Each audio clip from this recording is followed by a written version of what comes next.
Hello everyone, this is Taliesin McKnight. Thank you for joining me today. This is another video that I'll temporarily have up, but it'll be going to my Patreon tomorrow. So I'm about to take this, and then the last video I did on sex magic will be just for Patreon. But for the moment, I'll leave it available for everyone. So today I wanted to talk about a very key, important element to manipulative magic that even if you don't do this type of thing, it's important to know about how this works so that you can protect yourself. So a lot of occultists have certain gaps in their occult education because they don't want to research taboo subjects, but that could also make that occultist more vulnerable because there are holes in their knowledge. So whether or not you support destructive magic, knowing the techniques of manipulative magic can help you to avoid being under attack.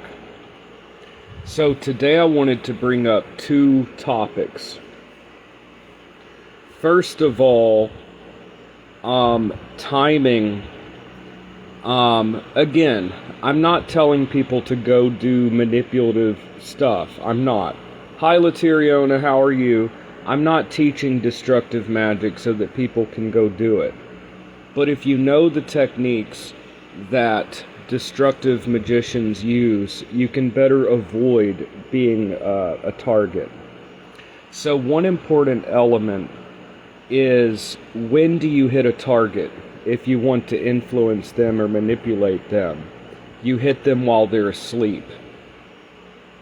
So this is very important for understanding how manipulative magic works. And like I said, if you don't want to do this thing, that's great. But it might be useful to understand how these methods are applied. The best time to do destructive or manipulative magic is while the target is asleep. Trying to influence someone while they're awake and fully conscious takes a greater ability. But while someone is asleep, while they're sleeping in their bed, it's much easier to do a curse, or to influence them to love, or to influence a boss or employer to give you that promotion, or easier to get a friend to do the thing that they didn't want to do, to get them to come to your side, or sales, or whatever. If you want to influence someone, you do it while they're asleep. It's much more likely to have an effect. Let's say you want your boss to give you the promotion. You can do workings while they're awake, that's fine. But it's much more likely to have an effect if you do it, let's say around 3 a.m. when the target is likely to be asleep. You're much more likely to throw out this influence spell and it affect them when they're at their weakest point, and then when they wake up, they're more likely to suddenly want to, they don't know why, but they think that you're perfect for that job. Or if you're throwing a hex, if you do it while they're asleep, they're more likely to wake up and everything's going wrong and they don't know why.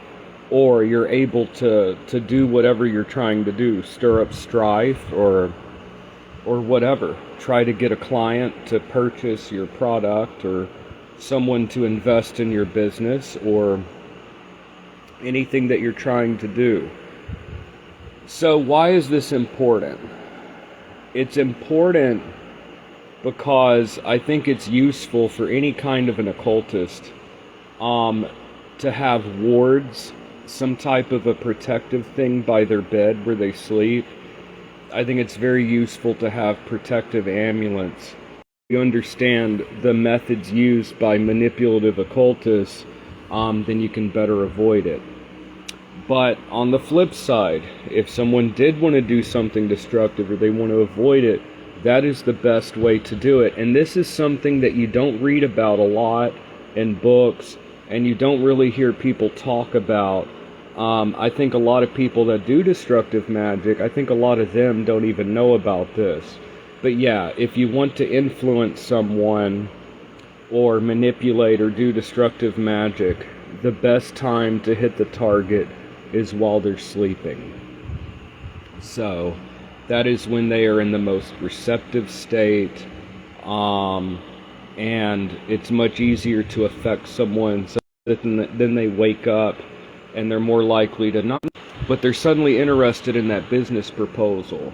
Or, you know, maybe you were right about purchasing that product. Or, you know, he is pretty good looking, or she is pretty attractive, or whatever the case may be. Or one thing goes wrong, they have bad luck with traffic, all of that.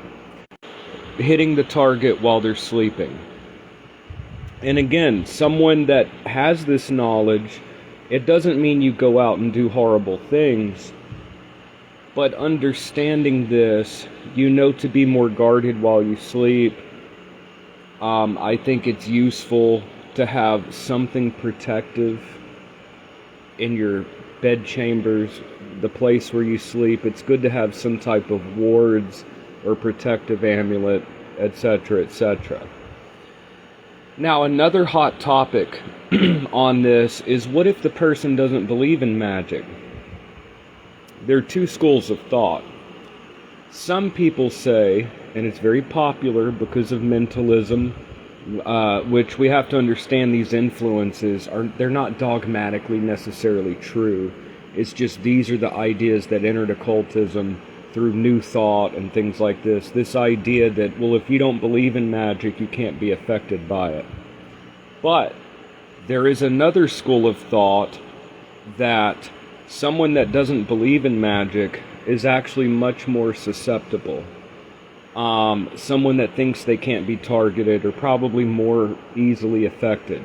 Because someone that believes in magic and destructive magic is more likely to feel something's off and go correct it.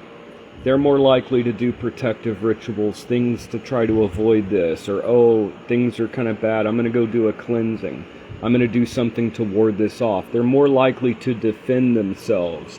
Whereas someone that doesn't believe in curses or magic or whatever, they're more likely to explain away what's happening to them as a coincidence or their own thoughts. Now, I'm not here to say one way is true or the other way is true. However you see things, that's good for you. My purpose in this video is not to spill off dogma or tell people what the truth is. My purpose in making these videos is to show different ways of looking at things, and then people make up their own mind. But it is far from some unquestioned doctrine that is just should be accepted as true universally, that someone that doesn't believe in magic can't be affected. Or so maybe it's not that easy to just me with magic, you know. Anyways, now the connection's being off again. But this video is going to go to my Patreon. Second video today. I'll leave it up for a little bit. Tomorrow, I'm going to delete these off Facebook, and I'm going to put them on my Patreon. And so it'll only be available on my Patreon, because I spend a lot of time studying, and I spend time making these videos, and I do provide a lot of free information for people, but I do have my Patreon. So, in a nutshell, in this video, understanding the theory and practice of quote-unquote black magic or destructive magic, whatever these terms mean, manipulative magic, whatever you want to call it. Again, I'm not telling people to go do bad stuff, I'm not. But understanding the secrets of this manipulative magic, understanding the secrets of these darker practices, you can better protect yourself from becoming a victim. So, in a nutshell, the best time to influence a target is while influence or thought or whatever else. Also, if you want to help someone, to heal a client, you could say they're much more receptive to these energies. So it's not just destructive stuff. But one very important secret in black magic is this idea of affecting a target while they're asleep. While they're sleeping, they're going to be much more, while they're totally passive and off in a dream state, they're much more receptive to astral vibrations, and they'll wake up the next day and be affected. So the key thing here is, if you want to protect yourself from black magic, in my honest opinion, I don't think not believing in it is really enough. But many people say that. It's a very popular opinion in the occult community. But I think it's good to have something protective around your bed. Notice, that's when incubi... Fuck, it's irritating, my motherfucking connection, because this is an important point. That is when incubi and succubi affect people, is when they're going to sleep. That's when psychic vampires come after people, is while they're asleep. And that is when people will try to curse or affect a target or influence them with witchcraft, is while they're asleep. So there's a reason for that. That is when people are more susceptible, is while they're in a dreamlike state.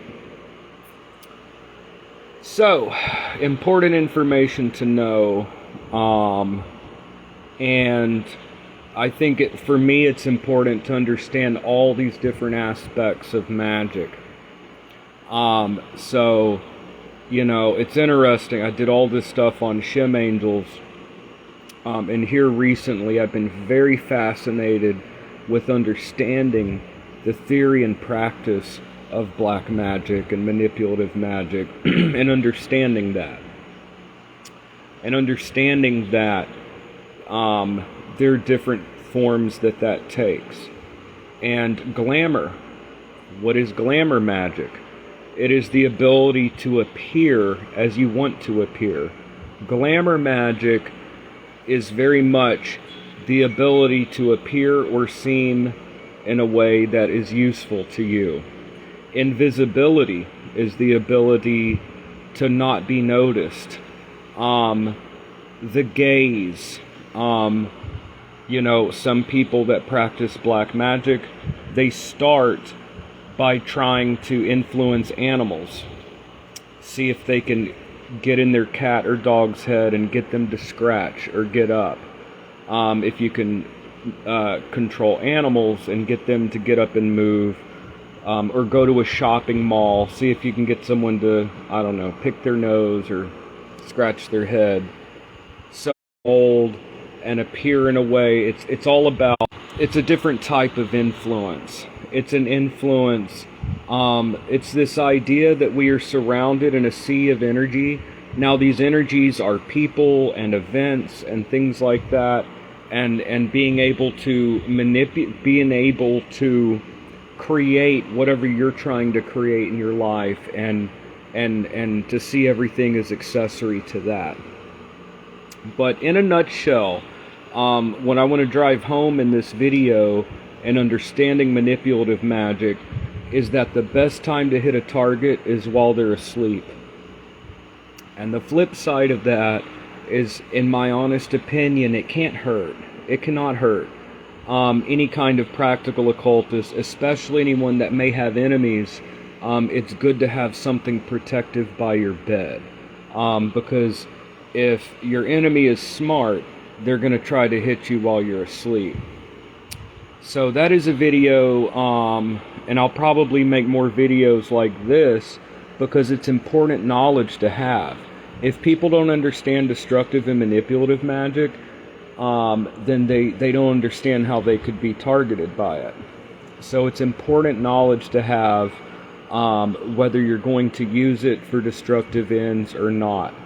But yeah, I think it's good to have some type of protection while you sleep, and to understand that that's probably, that is a big secret, I think, of destructive magic and manipulative magic, is hitting a target while they're sleeping. Once again, I'm not encouraging people to do that stuff, but these are the tricks and tools of the trade. So it's important to spread awareness so that people know how this stuff works. So, yeah, I mean, that's basically it, you know. So, hey, what's going on, Robert? It's my old show host on here. What's going on? That's my buddy. Alright, y'all, so this is up for just a little bit, and then I'm going to put it on Patreon. I'm about to end the video as soon as it processes in like 60 seconds. If you're interested in the topic, I encourage you to go watch it from the beginning. So as soon as I end this, you'll be able to refresh the page and watch the video from the beginning. So we're talking about destructive and manipulative magic. You know, people call it white magic and black magic, and, you know, there are many different terms for that. And really, a lot of things are based on perspective. A lot of people don't know that there's a whole other way of looking at the world, of looking at magic, of looking at the occult. The idea of harnessing energy and manipulating it, and the idea, notice that the color black, it actually receives all the light. White light, or light as we think of it, the brightness is actually reflected. But what we think of as dark or black, it's actually fully receptive. It's received the power for itself and reflected nothing back, given nothing back. So it actually has all of the light within it. The color black, it has all of it, but it's fully receptive. That's why when you wear black clothing and you go outside, it becomes very hot, because you've received all the energy. It's about reception, about taking as much of energy and power. And also, instead of caring about the group or the community or the overall good, it's more concerned with yourself and creating your own utopia. And the funny thing is is that the paradox that the two approaches could be seen as totally opposite, and yet in a sense they lead to the same destination. Someone that is totally focused on creating their world for their own selfhood, that person is going to have many different learning experiences in the process, and probably that person is going to learn through experience the importance of love, the importance of not being isolated, because if you want full happiness, you have to have love and things.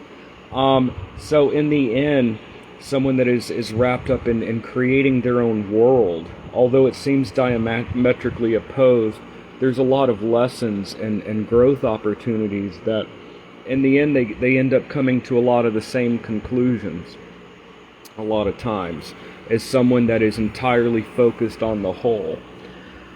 But there are very different ways of looking at magic that are taboo, that are very secretive, that people may, they're not things that are openly talked about very much.